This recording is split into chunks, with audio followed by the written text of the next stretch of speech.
Oh my goodness.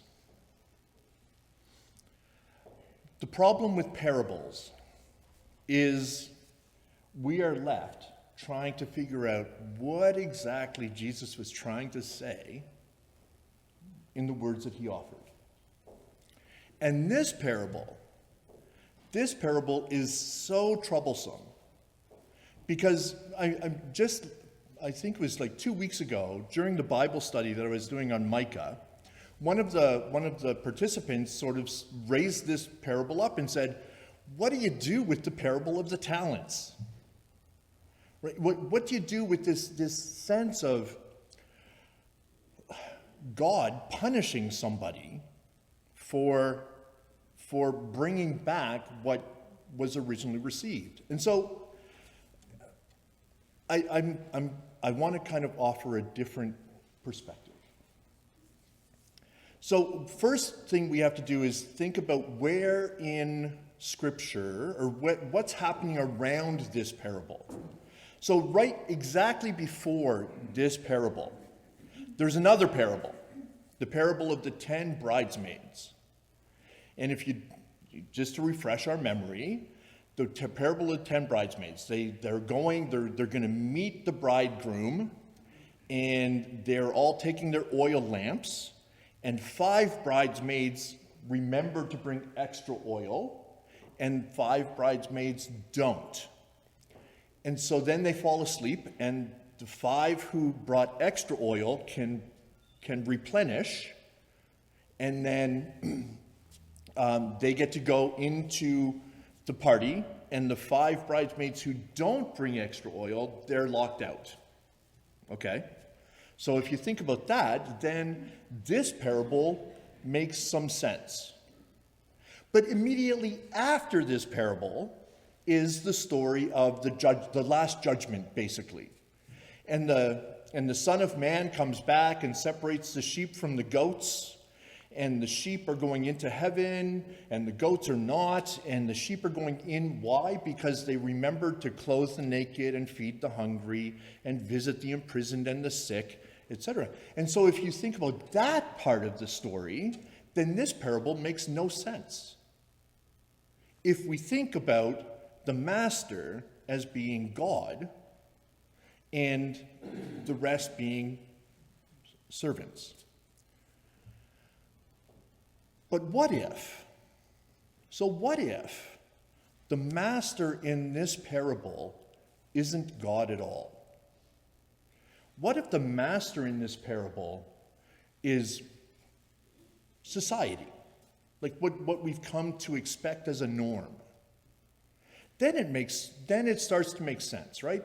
So the person who has 5 bags of gold invests that and doubles it. So now he brings back 10 bags of gold. And the one with 2 bags of gold comes back, doubles it, 2 to 4 bags of gold. And the one who doesn't participate in the structures that are is punished. So what if the one who doesn't participate, who refuses to be part of the system, is actually the Son of Man? What if the one who refuses to be part of the system is Jesus? Because I read a quote once, quite a while back, and I can't remember who said it, but it said, "A billionaire never became a billionaire fairly." Right? A billionaire only made $1 billion by stepping on somebody or cheating somebody else, or like there had to be some manipulation of the system. And even if it's legal, right? So I'm not saying that billionaires do things illegally. I'm saying that they take advantage of the system to its full extent. So I can get a tax break here and a tax break there, and I can stop the red subsidies in this place and sort of pull them back and then charge more. As my condo becomes a little bit more valuable, I sell it for that, and then I invest in another, right? So there are legal ways to get around things, but a billionaire never became a billionaire without harming somebody. is the rationale. So here we have this story. We have this parable. Jesus is telling this parable that the master went out and he gave one servant 5 bags of gold. And so what does that servant have to do to convert that 5 bags of gold into 10 bags of gold? And so during our Bible study on Micah, I talked about, there were unfair practices. So there were 2 sets, like money changers in the temple would take the legal currency of the empire and exchange it to the legal currency of the temple, but they would take a cut. And then people who were selling the animals for sacrifice would sell them and take their cut. Everybody along the path was taking their cut, and the ones who suffered the greatest were the ones who had the least. So, I don't know if you were watching the news this week, but there was a big protest in Washington, D.C. yesterday. And it was a whole bunch of a whole bunch of people who were supporting President Trump in his endeavor to maintain the presidency.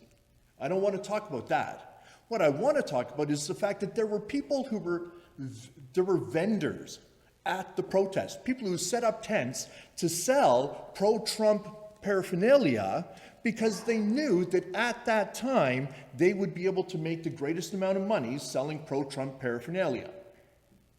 So they were profiting from the protest. And earlier in the year, as Corona was just starting, some of the senators and congresspersons in the U.S. started selling their stocks in some companies and investing in other companies because they knew that there was going to be this virus coming up that was going to require the drug companies to be getting a whole lot of money. So they took advantage of the system. Now, whether they did it illegally or not, that's not for me to say. That's for others to say.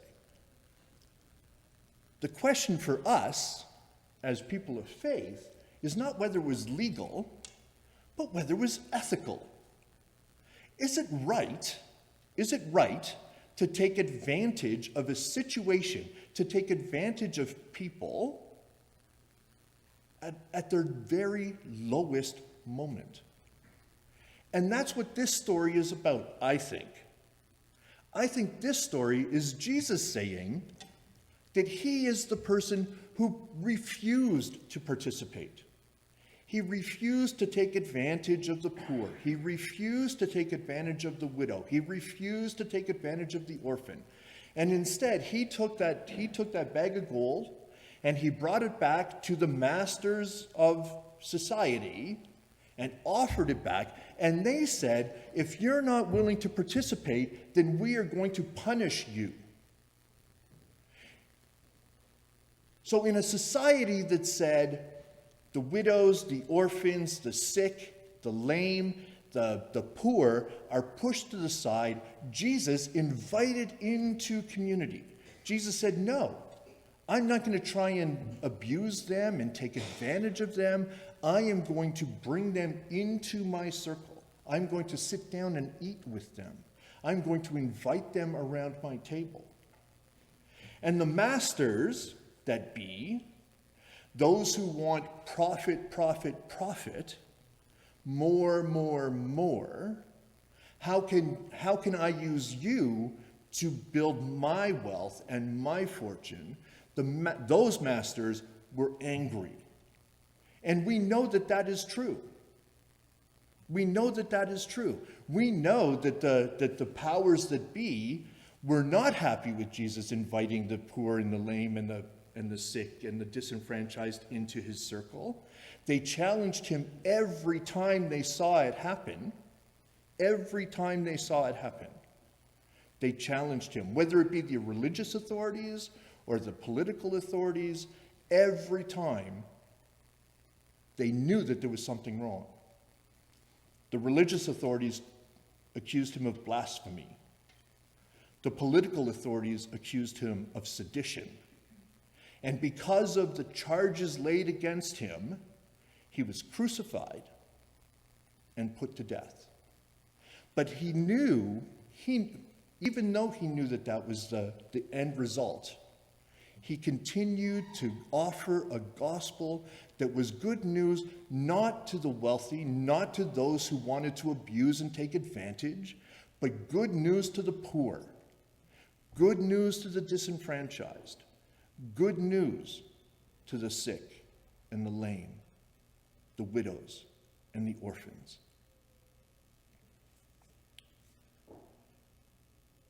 And so I offer this to you. And just as a little bit of a plug, take part in the Advent conspiracy. Whether you take part in the study or not, take part in the Advent conspiracy. Because the core of the Advent conspiracy is, how do we worship more fully? How do we worship more genuinely? How do we spend less and give more? How do we find a way to get out of that rat trap? And we talk about it that way, right? The rat trap of do this, do that, do more, do more, do more, make more, make more, make more. Keep up with the Joneses. Like that whole competitive aspect of modern day life. And Jesus, in this parable, I believe, Jesus is saying, I'm not playing. I'm not playing your game. And he's saying to all of us who listen to the gospel, who hear the good news, don't play the game. If you've got $10 in your pocket, don't be afraid to give it away.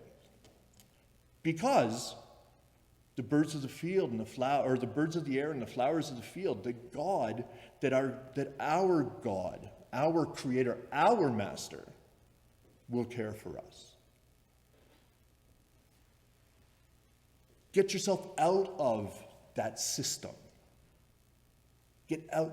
So the system that is we hear the words all the time: systemic racism, systemic oppression, it's real. And how do we get out of it? We get out of it by listening to the words of Christ in this parable and elsewhere that say we don't have to be part of it.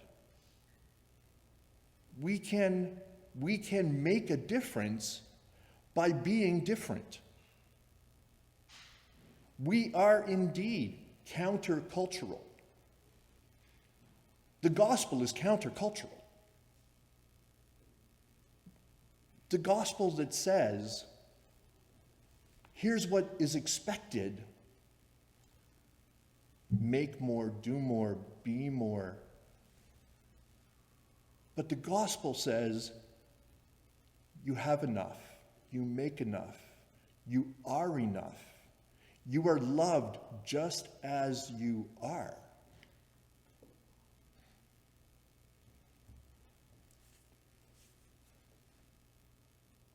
This parable leads right into the next segment. Because if we refuse to play that game and we take what we have to care for those who don't, if we take what we have and give to the poor, rather than trying to profit for ourselves, clothe the naked, feed the hungry, use our resources to visit the sick and to visit the imprisoned, then we can stand with Jesus on that day and hear the words that say, when you did this, when you cared for the poor, when you cared for the sick, when you fed the hungry, when you gave drink to the thirsty, then you did that for me. And you are blessed in your giving. It could be a different world. And as the final hymn we're going to sing today, just a little bit of a forewarning. The final hymn that we will sing today is Go Make a Difference. And by participating in this way, we can indeed make a difference. Thanks be to God.